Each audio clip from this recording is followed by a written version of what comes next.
What is happening in Minnesota right now, from immigration enforcement operations triggering protests, to a major federal court weighing a possible death penalty case, to winter storms disrupting travel across the state?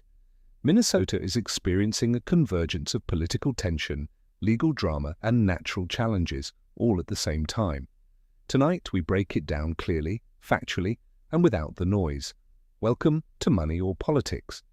The biggest story dominating headlines in Minnesota involves intensified federal immigration enforcement actions, particularly in the Minneapolis-St. Paul metro area. Federal agencies have increased operations, leading to arrests that have sparked protests from immigrant advocacy groups, labor unions, and local community leaders. Some city officials are now calling for additional state support, arguing that these enforcement efforts are straining local resources and increasing tension in communities. Meanwhile, federal authorities maintain that the operations are lawful and focused on enforcement priorities. This situation has created legal challenges, public demonstrations, political disagreements between state and federal leadership. One incident under investigation involves a man who reportedly suffered serious injuries during an arrest. Federal and local authorities are reviewing the circumstances. Regardless of political views, one thing is clear. This issue has become a major flashpoint in Minnesota politics, and it's not slowing down. As if political tension wasn't enough, Minnesota is also dealing with heavy winter weather. Parts of the state recently saw significant snowfall totals, creating difficult driving conditions and travel disruptions. In some areas, schools temporarily closed, roads became hazardous, and emergency services responded to weather-related incidents. Minnesota is no stranger to winter storms. But when extreme weather collides with political unrest and legal controversy, it adds another layer of strain to everyday life. For residents, it's a reminder that daily responsibilities continue, even when headlines feel overwhelming. Another major development unfolding involves a high-profile federal case. A federal court is currently weighing whether to pursue the death penalty in a case tied to alleged politically motivated killings.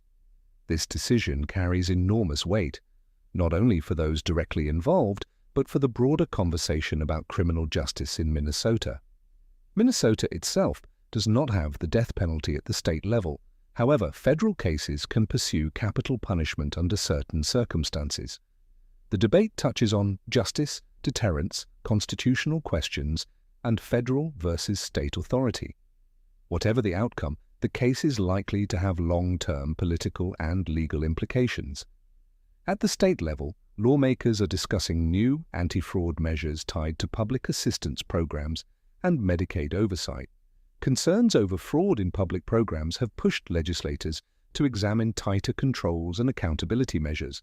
Supporters argue stronger oversight protects taxpayer dollars.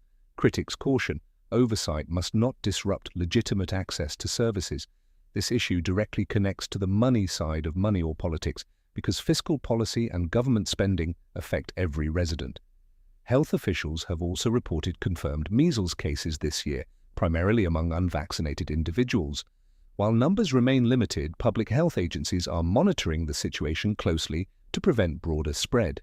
It's another reminder that public health remains a constant concern, even as political headlines dominate attention. And while politics and controversy dominate news cycles, everyday life continues. Minnesota sports teams are active, communities are hosting events, businesses remain open, families are navigating winter weather. Even during tense times, life doesn't stop. So what's really happening in Minnesota right now? It's not just one story, it's a state balancing political tension, legal drama, public safety concerns, weather challenges, and ongoing debates about authority and accountability. Whether you view these developments through a political lens or simply as a concerned citizen, Minnesota is at a pivotal moment. We'll continue tracking the facts, not the noise. If you value balanced breakdowns of money and politics shaping America, subscribe to Money or Politics and tell us in the comments, is Minnesota experiencing a temporary storm or a deeper shift? Thanks for watching.